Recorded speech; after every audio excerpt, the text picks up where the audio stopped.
Coming up, change could be on the horizon for South Dakota elections. One organizer behind a push for open primaries joins us next.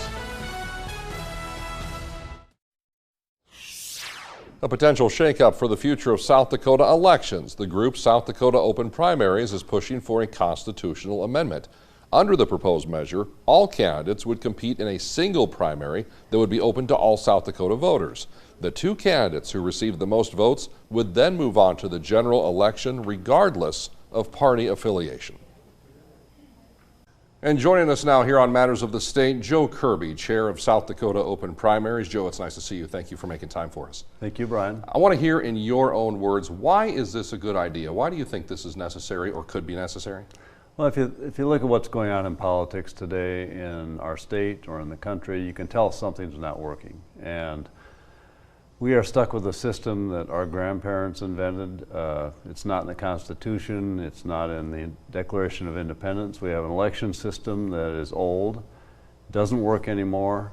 The internet came along, social media came along, and 24/7 news have changed everything. So it's time to reinvent our election system, come up with a system that works better. The inherent reason to do this, though, is why? What is the benefit in your mind? Let all voters vote. Right now we have a system that unless you're a Republican or a Democrat, you don't get to participate in the elections, in our primary election, publicly financed primary election. So we want the independents to be able to vote. And we hope that that might moderate politics a little bit in our state and take some of the craziness out of it. Given the state of politics in South Dakota specific right now, where it's so heavily tilted towards the Republican Party, isn't it possible that if you went to open primaries, the two top candidates would be both Republican, shutting out other parties from viability? That could happen and probably will on occasion, but you have to realize only 50% of the registered voters in our state are Republican. The other 50% are Democrat or independent. So that group easily could get a candidate on most ballots too, I would think. So what if we get into a situation where this passes, it becomes part of the Constitution, and then we see election cycle after election cycle, it dipping mostly one way and not the other? In your mind, is that a problem? I don't see it as a problem because you end up with the two most popular candidates going to the general election. Then those of us, those in the minority party or the independents can vote for the more moderate of the two candidates that move on. And by the way, that's not what's happened in other states that have adopted this. They end up with pretty good mix in their general elections. Just off the cuff, what other states have this in place right now? Alaska just went to it for the last election cycle. Other states, Washington, California, Nebraska, a number of states have versions of this. I want to go back to something you said earlier because I think it's interesting. You said that if we do this, it might moderate the politics that we have in place right now. What do you mean by that? Well, the current system rewards partisanship. If I get elected as a Republican in the legislature and I start showing that I'm more moderate, that I'm willing to work with the other side, I come around to the next primary in 2 years and now the party's running a more 100% partisan against me. If I'm a moderate, I don't stay in office very long.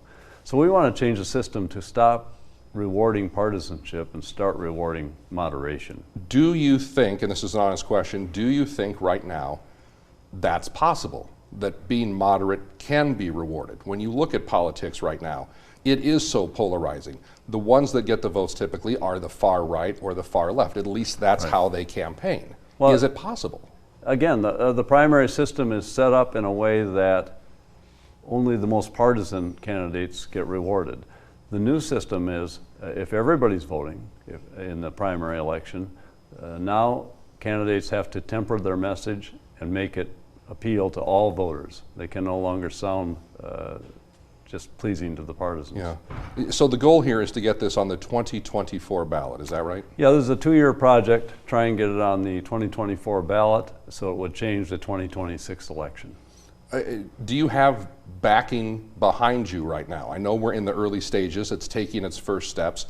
Are people reacting to this? Yes, the response has been very favorable. We tried this version of this back in 2016, Amendment V, but that was different. It removed labels and some things we found that didn't go over too well with people. So this time we're just simply doing open primaries and there's a lot of support. And more importantly, there's not too much pushback. We aren't hearing too much negative from anybody. Does that surprise you? I think people are worried about the state of politics, and that includes my Republican friends who weren't real happy with their state convention in Watertown this year and some of the things that happened there. So I think everybody sees that maybe we should try something different. Joe Kirby is the chair of South Dakota Open Primaries. They're in the process right now of trying to move forward this idea. It would appear on the 2024 ballot if it's successful. 50,000 signatures are going to go after that, sounds like beginning next year. Joe, thank you so much for the time. Appreciate it. Brian, thank you. You're welcome.